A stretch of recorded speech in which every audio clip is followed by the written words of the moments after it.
Smile, John. There you go. Good evening. It's Saturday, September 27th, 2025. It's my pleasure, it's my distinct honor to be speaking with this natural treasure.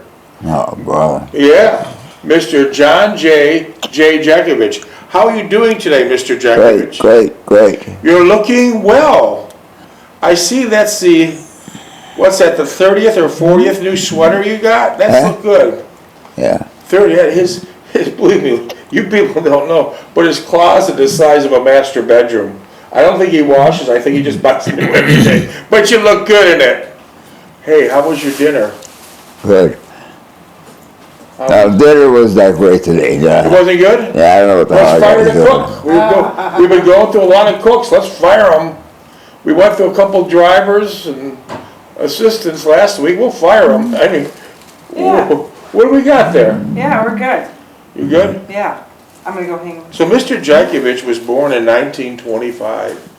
And here we are, 2025, and Mr. Jeckovich is knocking on the door of 100 next month. Hear it knocking? Yeah. He's knocking on the door. We're having a big party for Mr. Jeckovich. Today we just ordered. Do you remember Rosie the Riveter? Yeah. We just ordered costumes of Rosie the Riveter for all the females that are coming. It'll be beautiful. Who's coming? Well, the ladies that'll be here have Rosie the Riveter outfits. We're getting a lot of things going on. It's going to be a nice event. How many times you have a 100th birthday party? Not many. So you're looking really well. You're looking really well. As I gave you the update that Mr. Jeckovich's great-granddaughter is here 4 or 5 times a week. What a gem. She's in her 20s. She surfs around the world. And she spends time to come to Mr. Jeckovich in Florida 4 or 5 times a week to visit. But I just showed him some pictures because she's back in Malibu, California surfing. And she does some type of Bible studies. I'm not sure which. But she's a full-time missionary. She travels the world with the Bible in the left hand and the surfboard in the right. How does Amber's Bible look? All worn out. All worn out, the way it should be. You know you're getting some good use. 27 minutes. So I just showed some pictures of Mr. Jeckovich of Amber surfing in California. Did you like the pictures I showed you? Yeah. Very nice, very nice. Do you want a coffee? No, nothing. How about a crumpet? No, come on, dear. Okay, let's see what we got here. Oh, by the way, this is about the 680th podcast. You can listen to Mr. Jeckovich's story for 650 times or something like that. It's about his book. It's called Her Mother's Sons. He started taking care of his mother at age 11.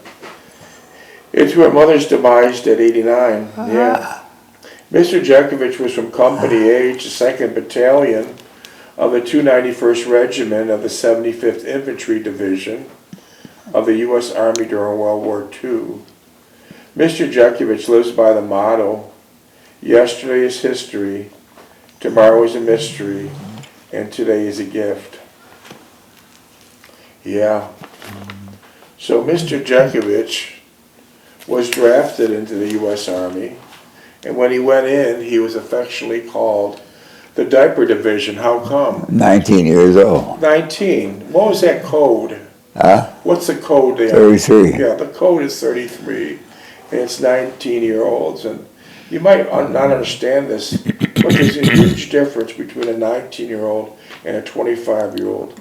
The 19-year-olds are more courageous fighters for the most part, and they have a lot more stamina and energy. It's interesting that a 6-year difference will make the difference in fighting.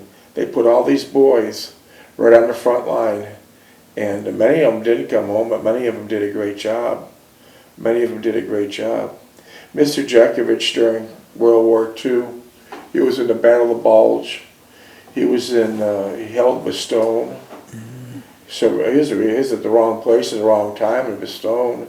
He was surrounded by 100,000 Nazis or more, 1,000 Panzer tanks, and he had a small group of men with him. And what they tell you to do with Bastogne, Hold it. hold it. Because if the Nazis would have got a hold of Bastogne, Hold it. Hold it. the war would have turned out differently. So they held it, but they couldn't get air support because of the horrible conditions. They couldn't fly in. They needed 50 or 60,000 paratroopers. They needed ammunition, food, clothing. They needed everything. They're out. They said to hold it. So when it was all said and done, they did hold it. The sky's clear on the fourth night, and all the supplies and paratroopers start coming. But 90% plus casualties. All the snow is red blood, and many body parts, death everywhere. So they said hold it. They said hold it. At that time, Mr. Jeckovich was shot in the shoulder by a sniper, beat up, stabbed, bombed. Bombed with a dirty bomb. What's a dirty bomb? Got all kinds of stuff, and razors, screwdrivers, everything. To do the most damage to these young boys, the Nazis packed, the bomb was dangerous enough, but they packed it with old screwdrivers, wrenches, razor blades, so when it blows up over their heads, it does the most damage to everyone around. His buddy fighting with him side by side, working a heavy-duty machine gun. Mr. Jeckovich was a trigger man, and his buddy would carry the tripod with about 4 or 5 ammo bearers. They went through about 2,000 rounds a minute. No wonder why they're out of ammo. Please, could you turn that on? Yeah. And his buddy was his best friend. He was a teenage boy. His name was Donald Lape. Pushing more toward you go to my phone. Yeah, his name was Donald Lape. And what happened to Donald Lape? Killed. Yeah, the dirty bomb blew off his head, and Mr. Jeckovich still has shrapnel from that dirty bomb being next to him in his body, primarily in his legs. So he can't even get on an airplane on a domestic flight due to the fact all the metal will set off the alarms. Yeah. How do you get on an airplane? Get a slip. You get a slip and show them that you're in World War II. So Mr. Jeckovich was beat up, shot, bombed, shrapnel in his body still. Am I missing something? Trench foot, frostbite. Yeah. Anything else? No, that's a Hip? frostbite on the foot. What is your pain level right now? 7. What is the highest pain level? 7. So you're maxed out. He's had frostbite for over 80 years, day and night, night and day, and it's a miserable pain, and 7's his max, and it's at 7 all the time. Does he get any better at night? Well, it's worse because you're quiet and you feel it. You feel it more. Yeah. So 80 years. Huh? 80 years Yeah. of frostbite. We learned so many things from World War II, but these guys didn't have a chance. They didn't have the proper equipment. It was the coldest winter record. They had horrible clothing. The rear echelon had all the good stuff, right? But the real fighters got garbage. So just about all the soldiers had frostbite. Many lost limbs and fingers and hands and arms. But we learned so many things from World War II. If you're going skiing this winter, and if you start to develop a case of frostbite, the worst thing you could do is run into the clubhouse and sit in front of a fireplace. That wouldn't be any good. What you need to do is make a little snowman and rub it on the frostbite area, and then it'll get the blood circulating again and possibly save the limb. Yeah. So Mr. Jeckovich was World War II frontline infantry, shot up, bombed in many different ways. Battle of Bulge was one of the biggest battles during World War II in the European theater. He held Bastogne, and if that wasn't enough, now he was sent to liberate the concentration camps. He was He was sent to liberate, with thousands of other soldiers, of course, to liberate the concentration camps. And for all that, Mr. Jeckovich was awarded the Bronze Star Medal, the Purple Heart, Army Good Conduct Medal, American Campaign Medal, European, African, Middle Eastern Campaign Medal with 3 Bronze Service Stars, World War II Victory Medal, Army of Occupation Medal with Germany clasp, Combat Infantry Badge, Sharpshooter Badge with a carbine, pistol, and machine gun bars. You're primarily heavy-duty machine gun operator. Yeah. What caliber? 30 caliber. That'll hurt you. Marksman Badge with rifle bar, 19. and Honorable Service Lapel Button, World War II. Yeah, Honorable Service Lapel Button, World War II. But we're not going to go into the details that he's seen liberated in concentration camps, but let us never forget. So I'll read a few of his notes. It is important for everyone to learn about the Holocaust and a systematic murder of 6 million, yeah, that's 6 million, Jews during World War II from 1939 to 1945. It's a dark scar across the face of human history. Yeah, it is.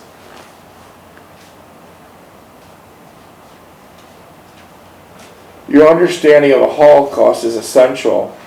You'll learn its lessons. You'll be able to ensure that a Holocaust will never happen again, and that the world will be a safe place for each person, regardless of his or her nationality, religion, or ethnicity.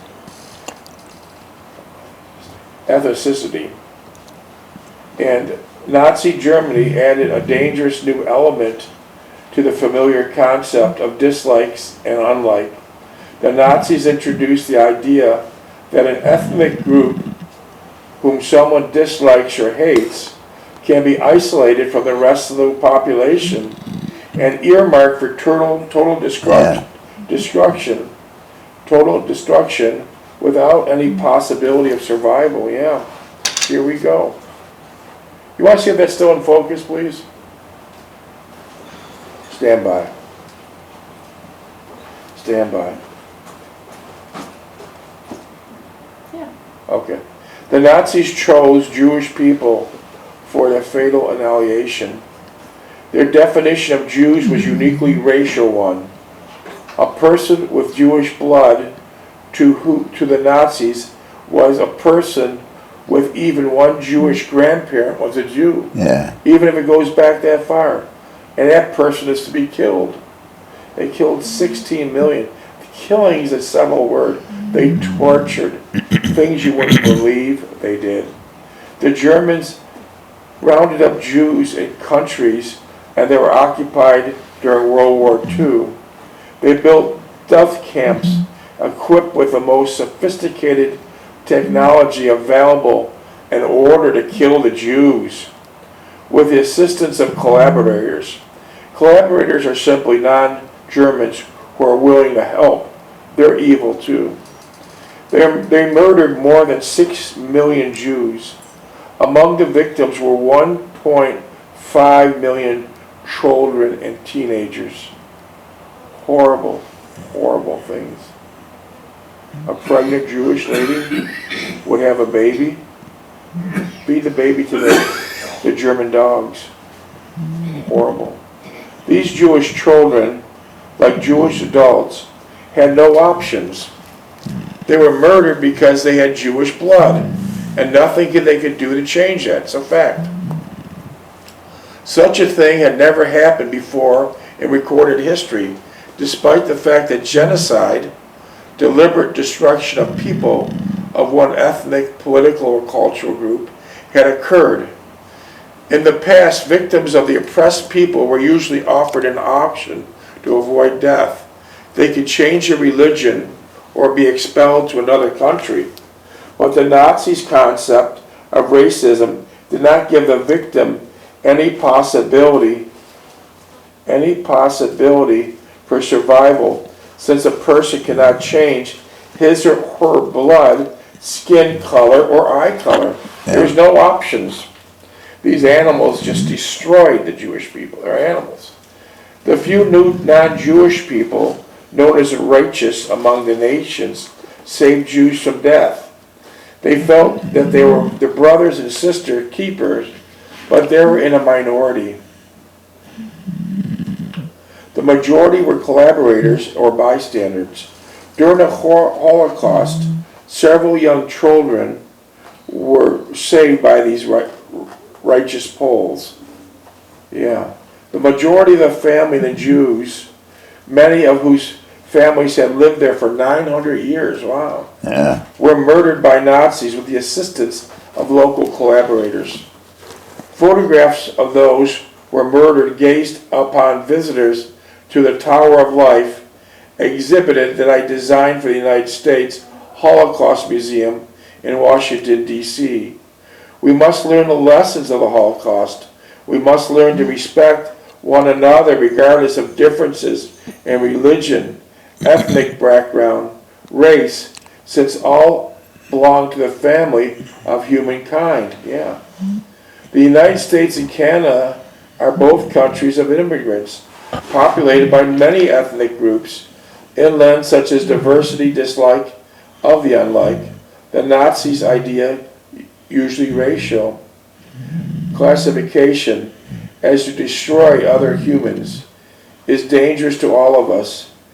If we allow intolerance toward one group of people today, any of us could be part of the social selected for destruction tomorrow. Very true, Mr. Jeckovich.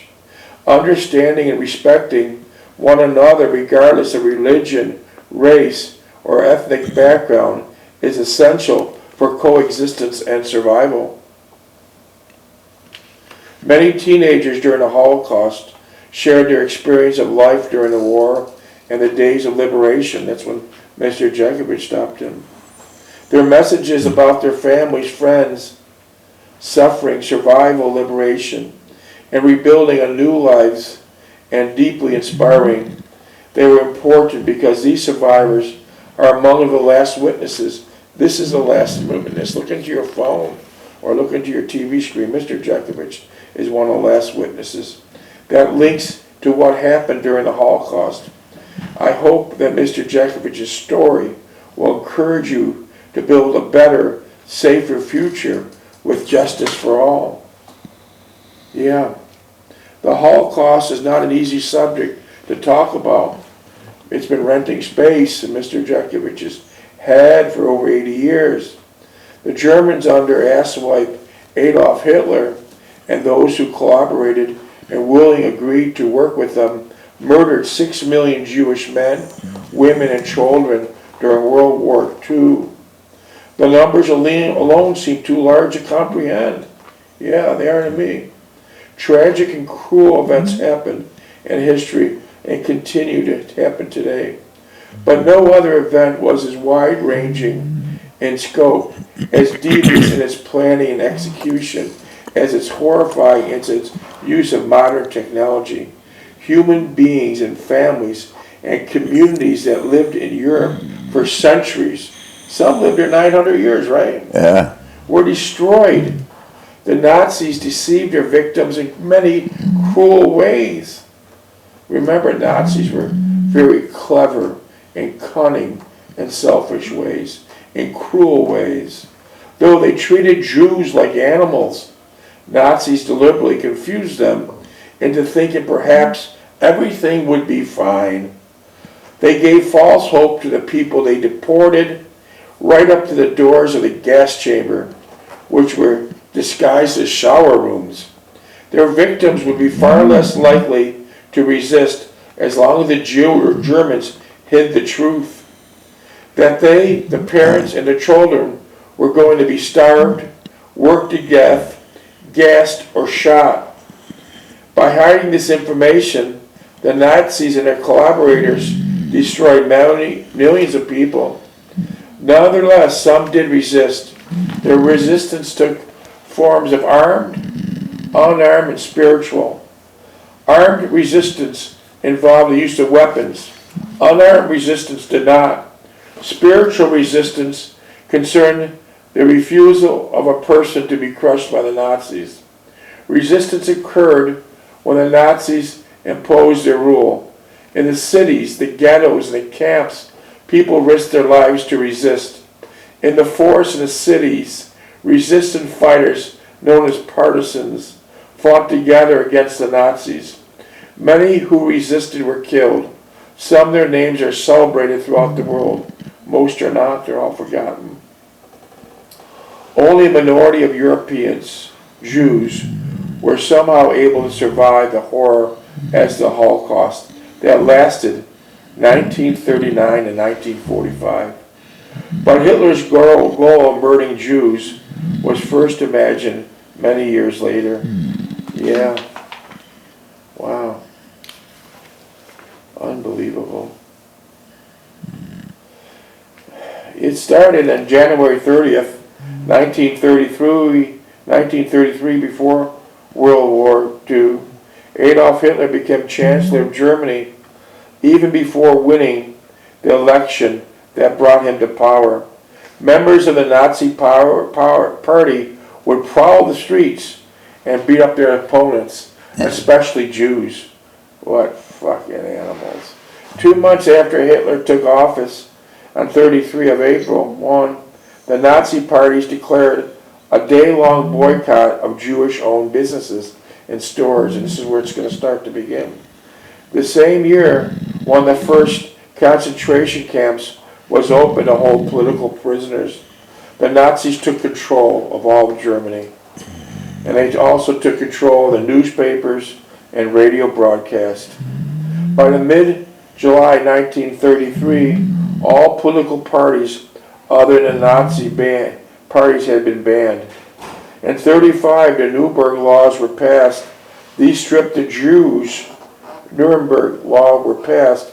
These stripped the Jews of their German citizenship and forbade them to marry pure-blooded Germans. Jews were officially isolated from the rest of the German society. Many German Jews thought that the trend against them would eventually be reversed.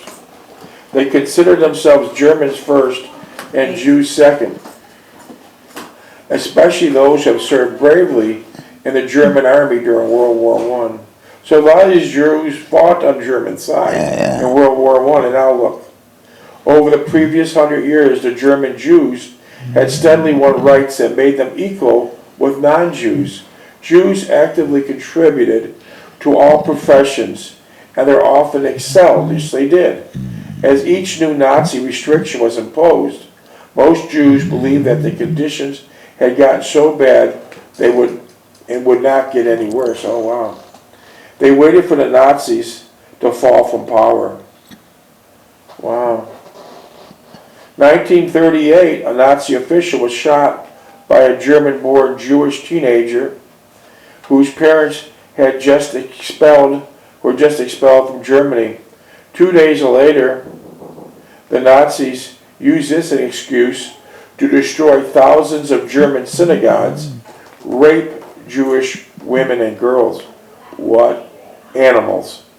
And kill nearly 100 Jews in a violent demonstration organized by Nazis on the night of broken glass, because the sound of shattering window panes in their Jewish homes and shops could be heard throughout Germany and Austria.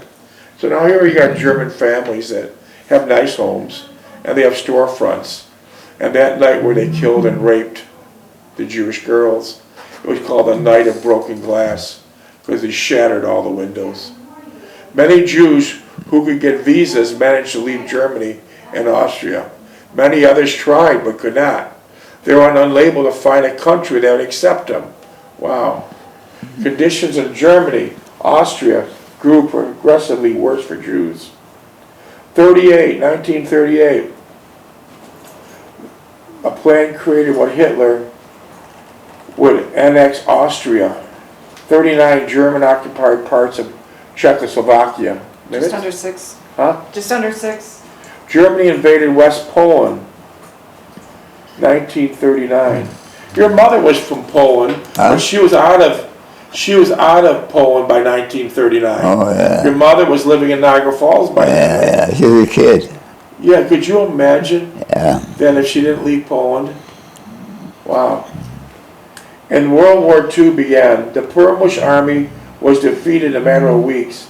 The Germans attacked France on May 10th, 1940.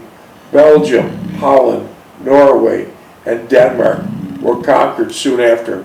Hitler wasn't stopping. If it wasn't for guys like this, 16,400,000 young boys and girls that fought in World War II, like this man, we'd be speaking German today. Hitler was not stopping. With each new territory in their grips, the Nazis imposed anti-Semitic policies on the people in those countries. September 1939, the Soviet Union invaded eastern Poland, Lithuania, Latvia, Estonia, and other territories where more than 2 million Jews lived. 2 years later, in 1941, the Germans attacked the Soviet Union. Well, you fought the Soviet Union, but Soviet Union were pretty good fighters, weren't they? Oh, yeah. They were brutal Yeah. for what the Germans did to all the Russian girls and the boys. The Soviet fighters were brutal because they wanted to even the score. The western part of the Soviet Union and all the lands the Soviets had invaded now fell under German rule. Despite the power of German army, the pro-Nazi support of many Europeans, some individuals chose to oppose the Nazis. The teenagers whose stories were told, some of them witnessed their fathers, mothers, grandfathers, sisters, brothers being murdered. At times they felt despair, but they refused to give up fighting, keep fighting. Each one in his own or her own way kept resisting. Each refused to give in to the Nazi idea that their life was meaningless. Yeah. Wow.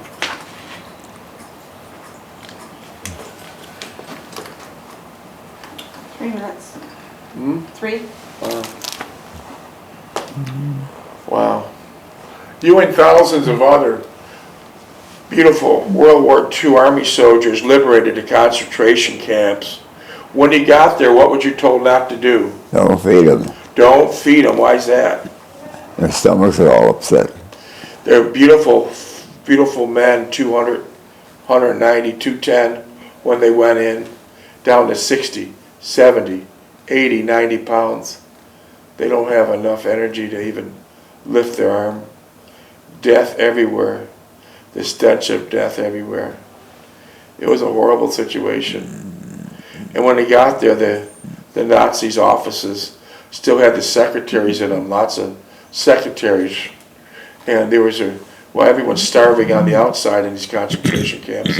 These secretaries were eating well, and they were heavy set.